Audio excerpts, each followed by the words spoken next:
Ćao, danas ćemo pričati o tome kako koristiti middle section. Znači, uđete u svoj middle section, vidite, ovdje možete, znači, start i stop, inače možete i na F9 i idete ovdje, znači, što je važno? Važno je, recimo, sad ja ovo ne mogu raditi, uglavnom, idete na video size, tu ostavite original, ovdje file format AVI, onda video frame merit u frame-ovi, to jeste ostavite na 60, ovdje možete ostaviti duration, koliko da vam bude, uglavnom ja to ne diram, uglavnom ovo stavite ako želite,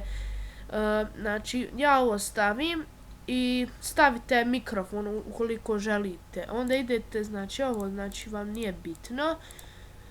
onda imate ovdje da slikate, onda audio recording, mikrofon, voice record, ovdje također možete imati facecam, webcam, mislim facecam uglavnom, onda imate ovdje da namjestite, podesite tu, uglavnom važno je, znači ukoliko imate neke druge programe, važno je samo ovaj dio. Znači što se tiče onog dijela, mislim da vam ne treba, ali eto, kako vi ga želite. Uglavnom, znači to bilo to, znači sve, znači nije teško koristiti i mislim da je, znači veoma dobar i format, sve, znači dobar video, solidan uglavnom, eto, to je to.